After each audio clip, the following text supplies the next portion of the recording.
There's a lot of stuff happening currently in the game, and you might be feeling a little bit overwhelmed or don't know exactly what to farm or what you need to make sure you get before it leaves, which is exactly what this video is going to be talking about. So without further ado, let's jump right in. If you come into Shadow vs. Light Part 2, they have an incredible equip here called Delta's Hairpiece. Use this alongside like Berwick's True Weapon or anything else that's going to be reducing fire res, and it's going to stack on top of it. Of course, don't forget to farm these before they leave. They have 21 days left. Same thing with Shadow vs. Light Part 1. You can also get the equip from this. The equip's okay. You don't really need to grind for it. It wouldn't hurt just getting one. Same thing with Shadow vs. Light. You only need one of each event equip here. This is the first time the J event has debuted, so this is brand new for everybody, including veteran players. And in terms of both these equips, they're okay. The physical equip Neon Bayonet gives you damage but accuracy, so this could be really good just to pick up if you're brand new, to have some kind of accuracy equip in the beginning. And then Blue Jacket, well, it's okay, but we have better support items in like the side story and stuff, so I would recommend just getting one. I recommend you do the Fire Roy event just to get the large potions, and make sure you do this Christmas event here. The Christmas event is actually the shortest event we have currently. This event is going to give you access to a few different equips. The main one you want to make sure that you get though, and you want to make sure you maybe get about 2, possibly 3 of these, will be down here. Hold on, there it is. Holy Knight of Fenrir. Any kind of nasty status effect you get onto your character, you can use Holy Knight of Fenrir to instantly cleanse it.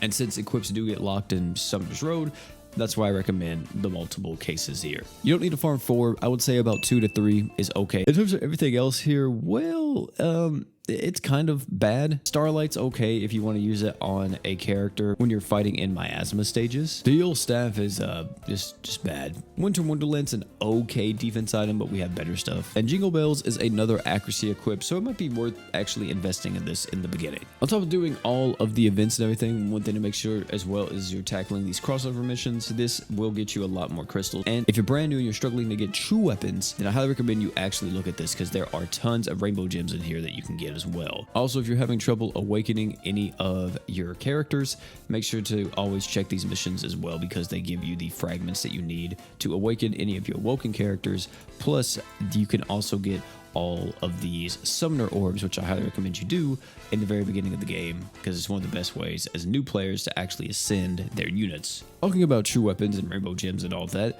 there are maybe one, I would say, possibly, yeah, I would say just one true weapon that you need to make sure you get before this event actually leaves, and it's True Delta Bodysuit. Now, why in the world would you want to get this over any other equip that's actually in here? It's because this is one of the strongest damage buffing equips in the entire game for any fire attacker. As for the other Shadow true weapons, I think it's whatever unless you actually have the unit. Like if you have Shadow, absolutely make sure you pick up Shadow's true weapon. Same thing with Beta or anyone else that we have here. The only other one that I would get maybe for like other characters would be True Alpha Sword, because this could be a really strong light nuke item. When it comes to the banners, there are a few different things happening right now. We have a lot of banners at the moment. Of course, Jay is here, and Jay's going to be leaving on the same day as Shadow and Eminence. And if you want to get Jay, high recommend you try to get them. The complete holiday equip summon is something that I was planning on adding in this video, but to be honest, I don't know if I would really recommend going super deep on this, just because the amount of holiday equips are, well, you'll see,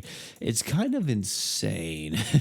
I feel like this is almost like an all-star AUX summon, and there's definitely a few equips in here that are extremely noteworthy. Like Charlotte's equip here, this gives you 150% damage up whenever you're not afflicted by a status element. Loving Snow Princess is insane. It gives you physical damage reduction and buffs up everybody's freeze res by 100%. It's on a 40-second cooldown. It's going to be up all the time. So maybe worth just throwing like a multi of 2 at this, maybe 3, you know, just trying to pick up various equips like the Loving Snow Princess. I feel like this is the biggest equip you probably need to get from this banner. Everything else is pretty solid or just like luxury to have. Of course, when it comes to the other 2 banners, absolutely make sure that you summon on these if you want any of the characters.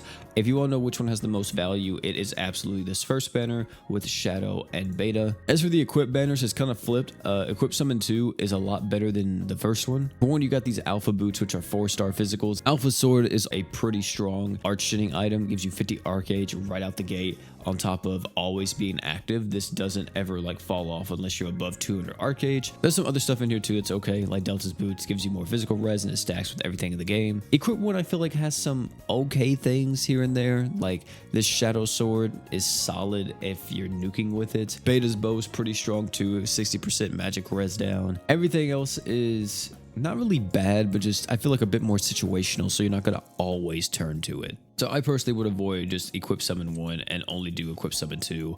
And if you really want to be stingy with the crystals, only summon on the Shadow and Beta banner. Now there is one more thing that I want to talk about before we actually get out of here, and that is the Super Forever summons. These are here, and these are actually here all the way until the 10th of January. If you're brand new, you should absolutely be going for either Emperor or Haruto. If you don't go for those two, then I would highly recommend picking up some type of taunt tank just to have one like Volti LR, and after that then maybe start to tackle more of these sub-attackers / support characters like Sistina and stuff. And ladies and gentlemen, that's actually it for everything you need to do currently in the game with Shadow and all the other various events. You guys let me know down below in the comment section, was there anything that you would like to see added to these videos? Because I do plan on doing this towards the end of every new crossover that comes out for Grand Summoners. But I thank you all so much for coming out. If you enjoy this, however, check out either one of the other videos popping on screen right now. Great content, guarantee you love them. Oh, and one more thing before you leave, don't forget to drink water.